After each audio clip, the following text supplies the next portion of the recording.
Hello and welcome to this episode of our program Arab Affairs. As usual, we are discussing a very contentious Arab affairs. Today we'll be discussing Libya. And today particularly is a very contentious matter since we are speaking in a country that is still in a chaotic political scene. We are speaking, of course, about Daesh within these circumstances we are speaking about. We are asking and raising a big question mark, could really Daesh expand from Libya? What we already know that Daesh terrorism or Daesh terrorist organization has built a base in Libya from which to exploit tribal conflicts and at the same time expand across Africa. We're speaking about a threat that is not really reflecting or affecting or threatening just Egypt, but we're speaking about a threat that is already threatening the whole northern Africa and the whole globe. We're speaking about Libya, 400 kilometers from Sicily. That means a boat in 3 hours and less than 8 hours, from 3 to 8 hours.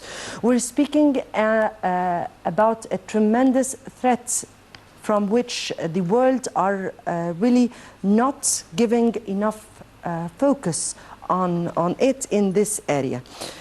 Despite the coalition and, of course, the many forces that are battling on the ground in Syria and Iraq, who were already able to limit the threat of Daesh in these areas, they are not very much focusing with the flee of the Daesh terrorists to another area, which is Libya. That could be a real launch pad for new terrorism in the area. Now, the only world leader that was a little bit concerned with the matter or about particularly Libya was the Italian Prime Minister Matteo Renzi, who has warned last week that it could be the next, that Libya could be the next emergency. While we are speaking about the threat of Daesh themselves, or the terrorist elements of them, are training their militants in a flight simulator to prepare for airplane suicide missions. So they are not just thinking of expanding, but also developing their capabilities. This is what we are going to discuss throughout our episode today. We will also be tackling the latest visit by Prime Minister Sharif Ismail to Saudi Arabia, where Crown Prince Mohammed bin Salman received him, and of course with the delegation accompanying him, discussed means of increasing mutual cooperation in several fields, particularly the military ones. We will also be tackling this throughout our episode. Before we start with our episode, let me first have this report on the situation in Syria and the fight against terrorism, and we'll come back for discussion.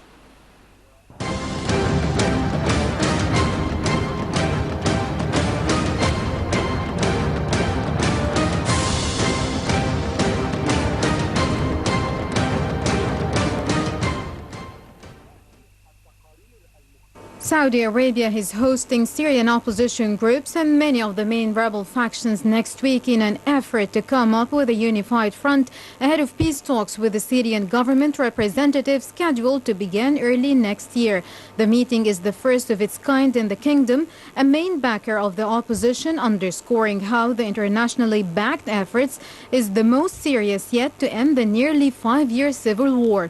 Earlier, Foreign Minister Sameh Shoukry met with the Syrian opposition delegation who visited Egypt. Shoukry asked the Syrian opposition to exert all efforts during Riyadh conference to reach a comprehensive vision to maintain Syria's unity and sovereignty and to draw a road for serious negotiations. He also stressed the importance of building a new democratic system that aims at achieving the hopes of the Syrian people. Meanwhile, UN Secretary General Ban Ki-moon said that a new round of international talks on ending the war in Syria will be held in New York soon. Ban did not announce a date for the meeting, but diplomats said it was likely to be held on December 18th. The international talks bringing together for the first time key players Russia, the United States, Iran and Saudi Arabia mark the most significant push to date for a settlement. On the battlefront, British jets opened airstrikes against the Daesh group in Syria as Russian President Vladimir Putin called on the world to brandish one powerful fist in the fight against terrorism. Yet even as the international efforts to defeat the terrorists grew, animosity between Turkey and Russia only intensified. Britain's Tornado warplanes struck oil fields in eastern Libya that help finance Daesh terrorists. UK's Defence Secretary General Michael Fallon told BBC that the strikes were a very real blow at the oil and the revenue on which the Daesh terrorists depend.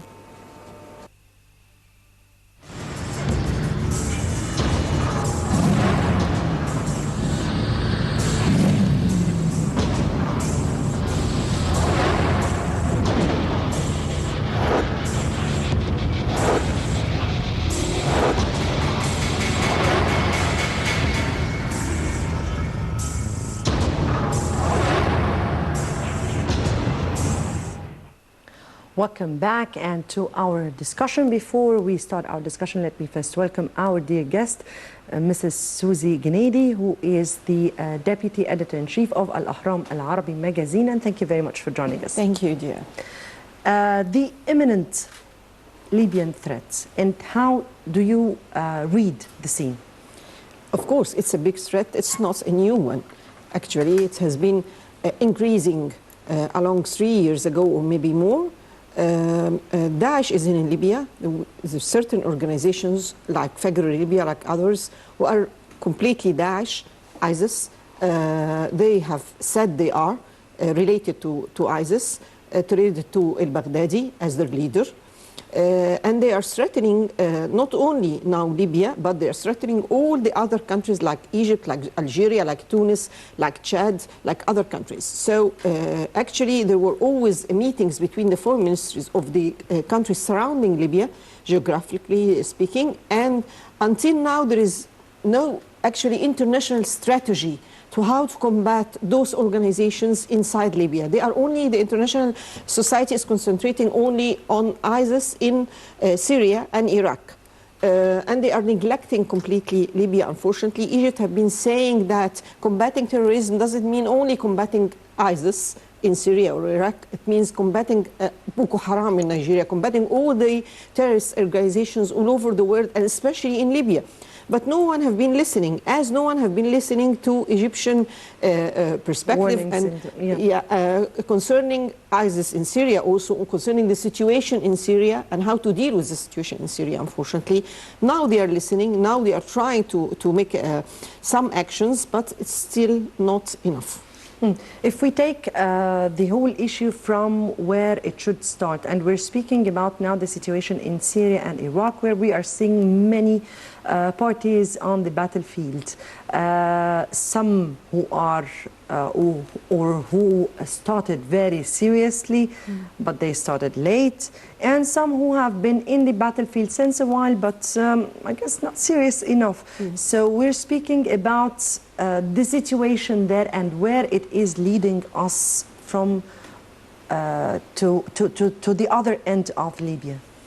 As you have said, there are maybe, if we can say, two groups. First group is the United States and the coalition, and it was said that they are combating ISIS in Syria and Iraq. They are concentrating more on Iraq, but they didn't do anything actually. We can listen to what Senator John McCain have said lately. He have said that most of the airplanes, the American airplanes who are going to actually bomb ISIS are coming back without using any bomb. They don't bomb anything. They just go and come back. They don't do anything. So it seems that the United States is not serious enough about combating ISIS as it says in its propaganda. This is one group. The second group is France, Britain, Germany, and those are, they have actually suffered from some terrorist acts by ISIS, so they are coming back not within the coalition, which they are actually in. But we just can divide those four countries into three in a part and one in another. Since we're speaking about Britain in a side and France, Germany is in a totally different... No, I'm speaking about Britain and France and Germany now. Yes. They are coming back, but not in the coalition, but alone. Everyone is trying to do something. It's actually something that it seems I can't accept it, because why now? And if you are suffering now, so what are you doing? You are not doing something that actually is, as we can say, systematically as a strategic thing, strategic steps. You're just hitting and coming back, and nothing is. ISIS is getting on the ground very strong, more and more, increasing its access to other people who are joining it. ISIS is not only joined by Syrians now, it's joined even by Europeans, who are mainly Europeans, by some Europeans who are with an ancestors Arabs or Muslims. So it's a different situation, and ISIS is not losing the war, as it seems to be, as the coalition wanted us to understand. No, yes, because it's a hit-and-run issue, and that they are already they are handling the situation in a way that they are, yes, controlling a swath of land in an area, but also there is a kind of hit-and-run attacks and systematic attacks with no definite tactics. This is the important issue. Even it's not hit-and-run. If we can just put an eye on what's happening a year ago, it's not even hit and run, it's just propaganda. 80% propaganda.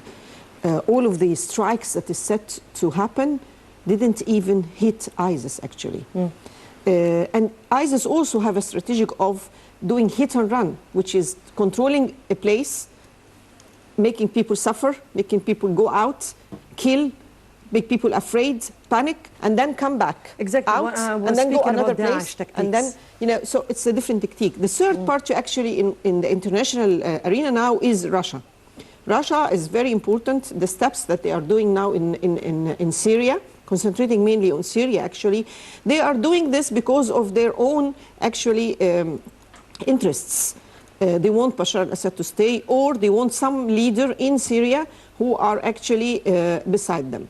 They have a base, a military base in Tartus. They want to control it, still continue with it, control what's happening in Syria. They have learned their lesson in Libya, coming back to Libya. Because in Libya, when the NATO started thinking about taking the actions in Libya, they actually mocked Russia in it. Yes. Russia agreed, and then found out that the main objective in hitting was not helping what's the Libyan people. It was just getting Muammar Gaddafi out, killing Muammar Gaddafi, and then leaving Libya in a complete chaos. And Russia didn't approve about this final destination of the hitting of NATO in Libya. So they felt that they were mocked. So they learned the lesson in Syria now. They are doing in Syria, they are refusing to obey the international coalition.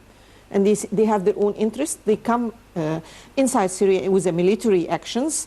They are not only hitting actually ISIS. They are also hitting some of the organizations, military organizations, who are against Bashar al-Assad.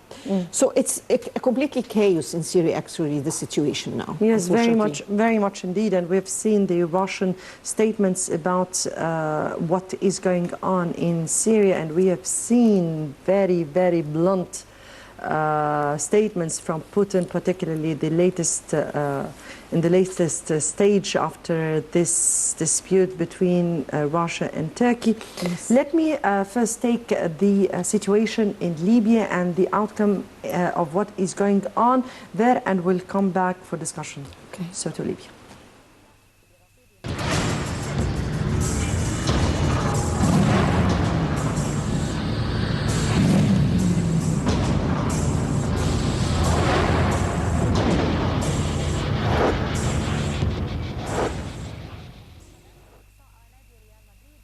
Daesh militant group has built a base in Libya from which to exploit tribal conflicts and expand across Africa, though experts say that the militants remain vulnerable even if the West's attention is elsewhere. Libya's collapse into a chaotic mess of the competing militias since the overthrow of death dictator Muammar Gaddafi has made it an ideal stomping ground for Daesh. Daesh terrorists gradually built up control of several towns that were of minimal interest to other militias, most notably Gaddafi's coastal hometown city of Sirte, east of Tripoli. Libya not only offers an alternative base if the group is forced out of Syria and Iraq, experts feel it could also take advantage of tribal conflict to expand south into the Sahel Desert region of Central Africa, particularly Chad, Niger, and Sudan. For now, Daesh has only a limited foothold in Libya, but it is enough to project violence into neighboring countries, particularly Tunisia, where the group has claimed 3 attacks this year. Libya also lies just 800 kilometers across the Mediterranean from Italy and is a route for thousands of refugees, another weakness Daesh could exploit. Libya nonetheless represents a much less hospitable environment for Daesh than Syria and Iraq. Libya has 2 governments vying for power, a militia alliance including Islamists that overran Tripoli in August 2014 and the internationally recognized administration that fled to eastern Libya.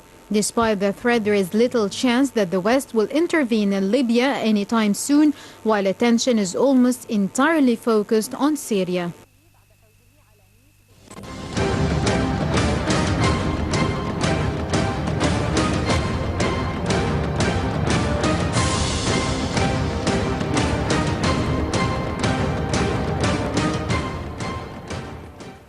Right, welcome back. And from where we stopped, Mrs. Susie, and we were speaking about the inclusion of the battlefield now with Britain, France, and Germany in Syria. And yes, very much indeed, we are speaking about a very critical situation in Syria and Iraq. But what was really reported recently, that the battle in itself is progressing in the positive way, particularly after the Russian real strikes. But that also puts question marks about how the whole world are dealing with terrorism as an entity rather than an area.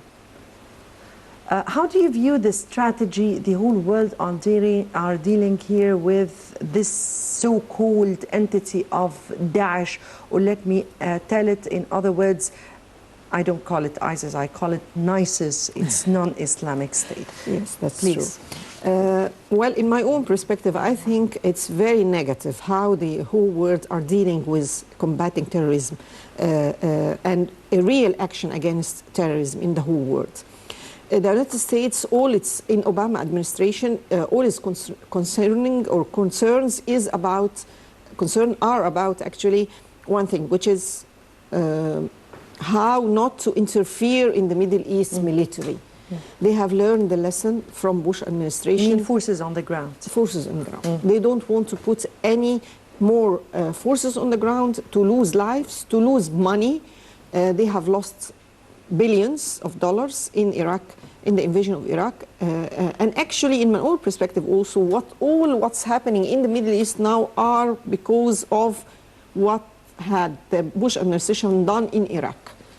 This is one of the things that come out of this from what the invasion of Iraq, because the invasion of Iraq have invited all the terrorist groups to come, have invited most of the fundamentalist ideas to actually flourish because of the abused things that happened with the Americans to the Iraqis actually in this period.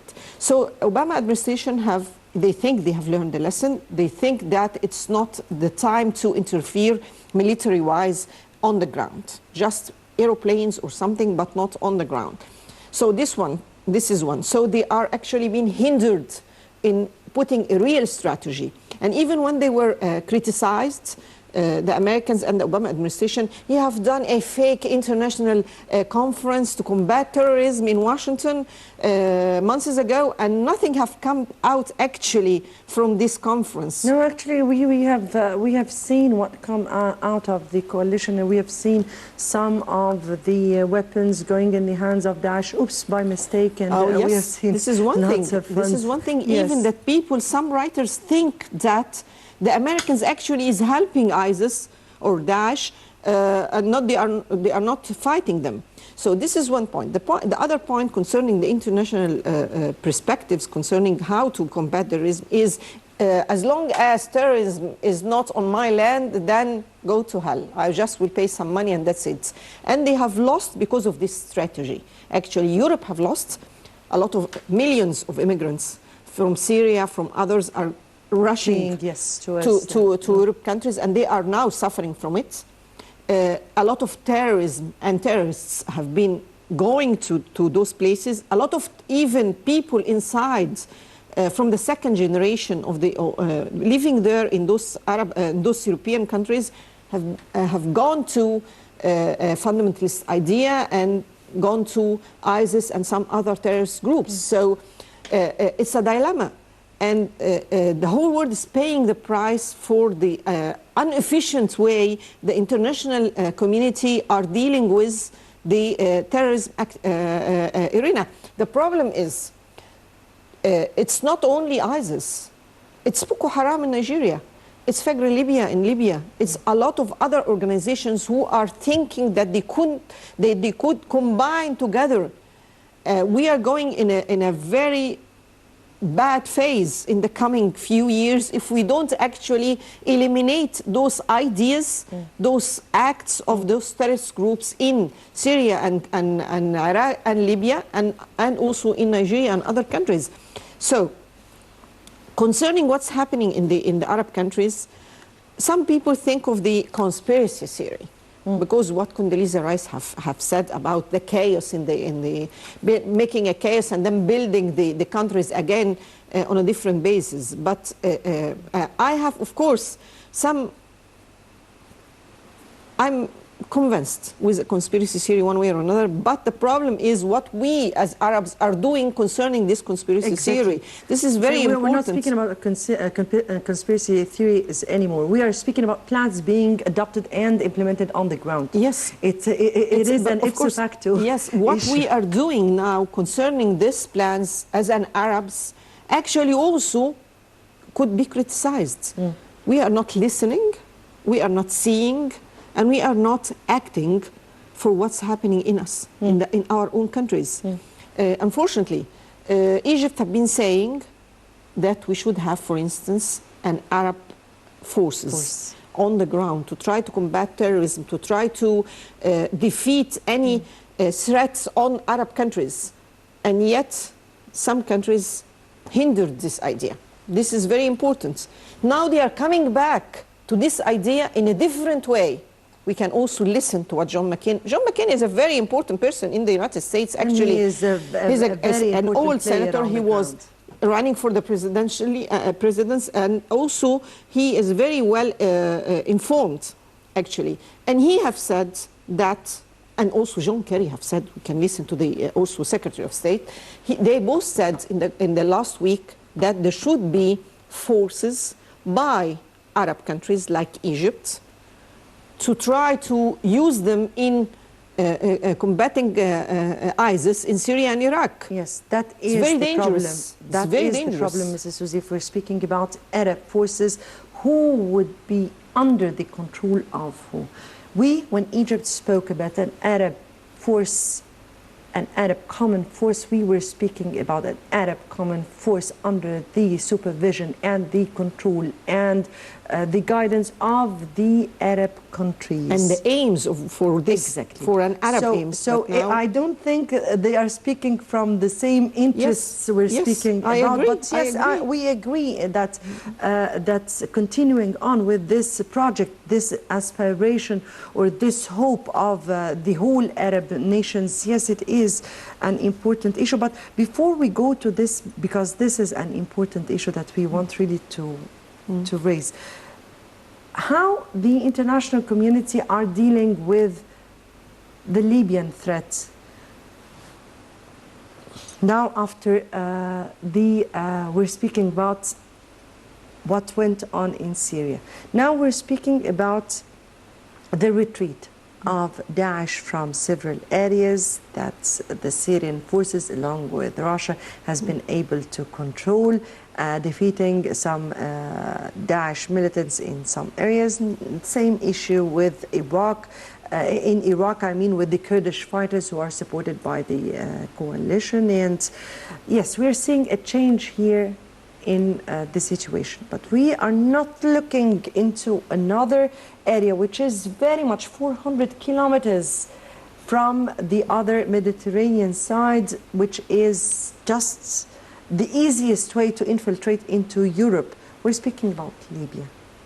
Libya, the situation in Sirte, and the chaotic whole situation, the stalemate in negotiations between Libyan factions, and we are on real negotiations here, or what is going on?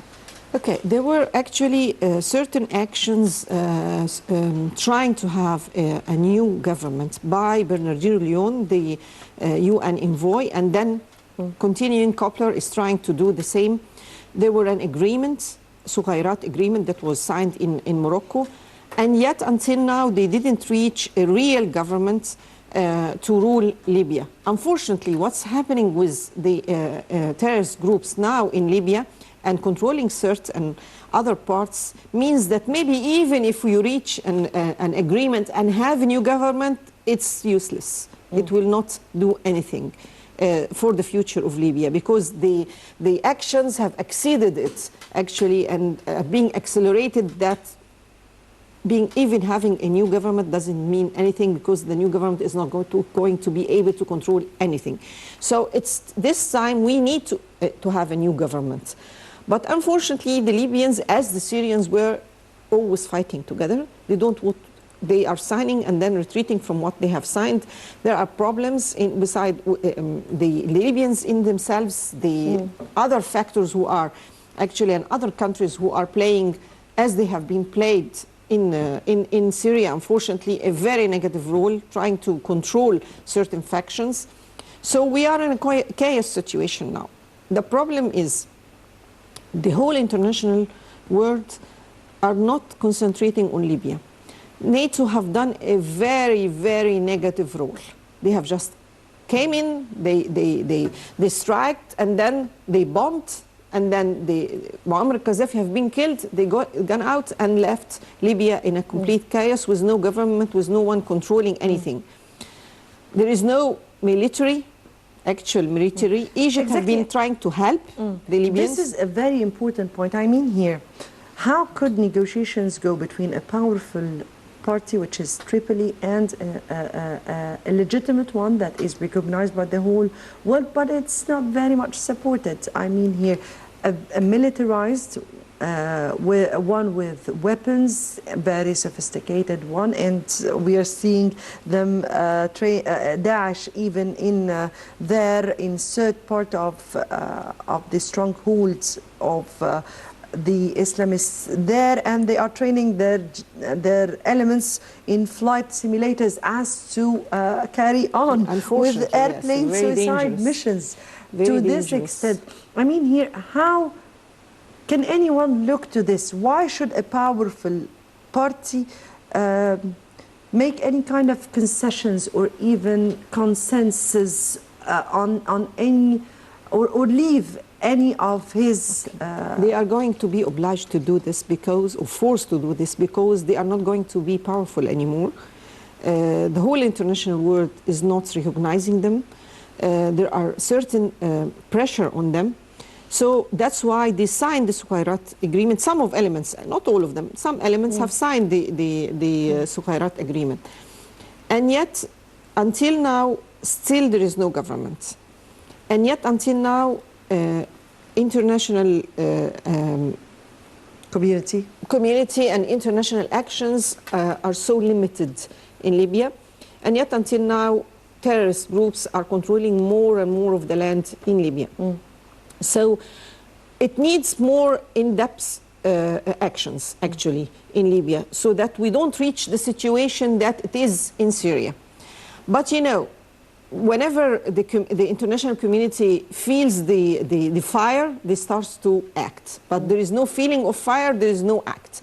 They don't feel the fire in Libya. Egypt feels, Algeria feels, Tunis feels, but Europe doesn't feel. They feel it more from Syria, from Iraq. And that's why they are concentrating more there.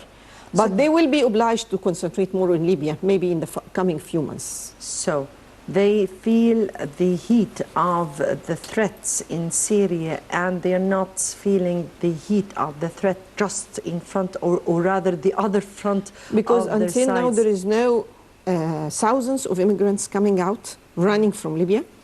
The terrorist groups that are related, they are related more to ISIS, not to, because the Libyans groups, terrorist groups are mainly Libyans. But the problem is, why I'm telling you that they will feel it in the coming few months, because most of those elements, terrorist elements in Syria and Libya are going to run to Libya. Actually, if they are being bombed and there are certain troops on the ground. If they are being cornered. If there is certain troops on the ground, certain troops, either Arab, international troops, American troops, whatever, they are going to run. They are going to run to Libya. Yes, so they are going to feel the heat. We are going to, of course, to suffer, but they are going to feel the heat. But before this, I mean, we're speaking about a very important country within the Northern Africa and the Mediterranean, but we are also speaking about a country in the middle of Africa. And we all know the interests of Europe, the United States, China, and many other countries in Africa itself. If we're speaking about those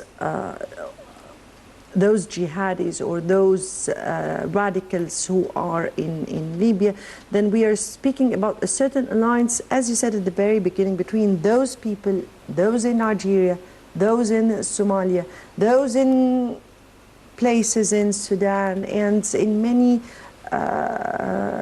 African countries. Then we are speaking about a direct hit to the also European interests in the continents and their projects. How do you think the world is dealing with this situation?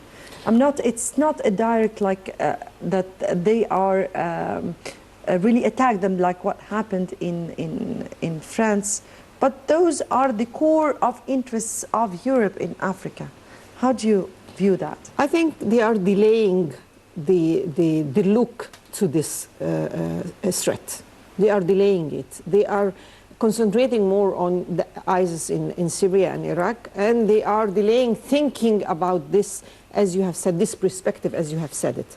The point is, they think their interests, their economic interests, their investments are not going to be affected 100%, because most of those investments, either Chinese or American or Turkish or others, are not in those countries that are suffering from chaos, like Libya, like Somalia, like some of parts of Nigeria on the borders, but in other different, like Rwanda, like they are concentrating in Angola, Rwanda, other countries that they don't have the same threats from terrorist groups as those other countries. So they are not seeing it like you have said. But of course they will be affected one way or another. The point is, we as Arabs can't all the time concentrate on what the international or the Europeans or the Americans are going to do. We should concentrate on what we are going to do. And that takes me to this very important question, the role of the Arab countries, or at least those who are still standing on their feet. Yes. We are speaking about a late encounter between our Prime Minister, Sharif Ismail, with the Crown Prince Mohammed bin Salman lately, last week, who spoke about extending cooperation in different fields, and they also spoke about military cooperation. We all know that it was an Egyptian initiative for forming this important common force. And we all know that Saudi Arabia, along with the whole Gulf, very much welcomed this idea, but it was suddenly hindered. First, how did you view this surprise visit by our Prime Minister and his receiving by the Saudi Crown Prince, and the discussion that went on there, and then we'll go to the other. No, I don't think it was a surprise visit. Actually, there were a lot of meetings between Egyptian and Saudi Arabia officials. Adel Gabir, the Saudi Foreign Minister, was here in Egypt. He met with Sameh Shoukry in Paris, summit in Paris, and then there were always phone calls. So there were actually agreements on having a committee together to meet all the time. And there will be another meeting, I think, economic meeting very soon. Days coming. So Saudi Arabia and Egypt, some, of course, articles have been saying that there are criticism between both countries. There are different objectives, different positions, especially concerning Syria and Yemen. But even if there is some differences, Egypt and Saudi Arabia are important countries in the Arab world. They are. They should cooperate together. So they are coming back to cooperation, to trying to have mutual understanding concerning what's happening. Concerning Syria, for instance, there was a meeting with the opposition Syrian fractions in Egypt in June, and they have reached an agreement between them, and there was a delegation of 13 of the Syrian oppositions for an Egyptian who have been meeting in Egypt.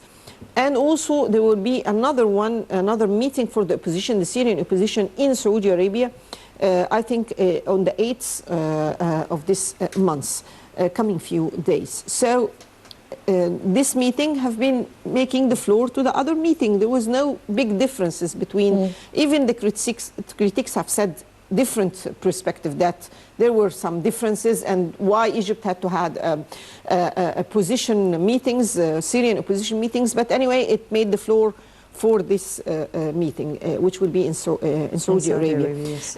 It's very important because the Syrians are going to have a certain delegation of this after these meetings. We will be maybe 3 days or more going to have a delegation that are going to present the opposition, the Syrian opposition, in the coming negotiations with the Syrian government in, I think, maybe Vienna, maybe other country, maybe Vienna, maybe Geneva, I'm not sure, maybe New York, I'm not sure, in January maybe. So it's very important. Coming back to Saudi Arabia and Egypt, also, not only the meetings, but also objectives, aims, threats are the same.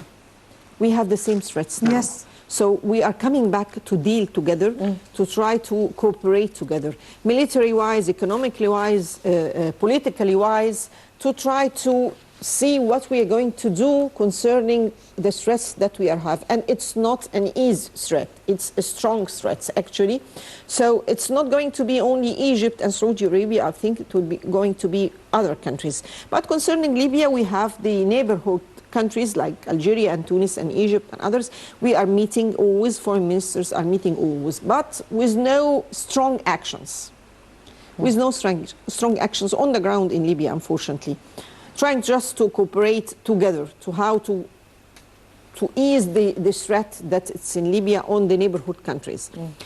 So I think in the coming few weeks we're going to see a lot of meetings, a lot of trying to organize more cooperation between Gulf countries and Egypt and other neighborhood countries for Libya, to try to see what we are going to do concerning the threats that we are having, not only in Syria and Iraq and Yemen, but also in Libya, which is very important. Now, if we can say that Egyptian Saudi Arabia could be, is certainly the nuclear, or rather the nucleus of any kind of an important Arab overall strategy in meeting or in confronting challenges, in combating terrorism, in even facing lots and lots of challenges that we are seeing. What could be an Arab all-out strategy towards first of all, and the most importantly, is combating terrorism in the region that could affect Egypt, but could also affect the whole Arab nations. And what is an Arab all-out role and strategy? Combating terrorism is not only a military fact. It's ideas, combating fundamentalist ideas, and you need a lot of whole strategy for this. The role of Azhar is important, but you can't just depend on it. You have to do certain dialogue between all of the Muslim countries to try to neglect and get out and make people understand more that those ideas are fundamentalist ideas. They are not going to help Islam and give a good impression about Islam. Those are not ideas inside Islam. Terrorist ideas and ISIS ideas are different than Islam. This is one thing. Second thing is economically wise. Whenever there is poverty, whenever there is no justice, people will tend to go to be fundamentalists. So you need to help the poor countries and to have more development in all of the Islamic and Arab countries and help each other and unite in this. This is second point. Third point, which is military-wise, you need to have an Arab military way of actions to achieve only Arab aims. You mean here formulate a common force that is really under one strategy dealing with the situation? Yes, because you are not going to actually win ISIS by only striking it from the air. You're not going to win the battle easily. Maybe you will make them decrease in force, maybe weaken them, but you're not going to eliminate ISIS by only striking them by aeroplanes. You need to go to the ground. But how to do this? This is a very important answer to a very important question. You need to do it on an Arab basis, on an Arab aims, with an Arab hands, with a very, very cautious way. But you need a very strong decision in this, because you can actually lose in this. You can lose if you don't do it in a very cautious way. And we have a certain actually experience in this in Yemen in the 60s, when we lost, frankly speaking, the battle in Yemen, and we had to retreat and come out. So it's not easy. You need a very cautious way. You need thinking out of the box how to do it, and also how to make people less interested in going to be one of ISIS groups in Syria and Iraq. But we're speaking here not just about an all-Arab strategy, whether say it ideologically or economically or even militarily, and I'm stressing on militarily, just in Syria and Iraq. We also have to put in mind Libya. Of course. Of course. Definitely. Of course, 100%, especially for Egypt, because it's a direct threat to Egypt. Yes, very much. A direct threat, and of course it could cause us a severe price if we just neglect what's happening in Libya. Yes, very much indeed. Unfortunately, our time is out. I have to end it here. Mrs. Susie Gnaidi, Deputy Editor-in-Chief of Al-Ahram Al-Arabi magazine. We thank you very much for Thank you, dear. Thank you very much. Dear viewers, many thanks for watching. Next Saturday, we'll be dealing with another contentious Arab affairs. Many thanks for watching.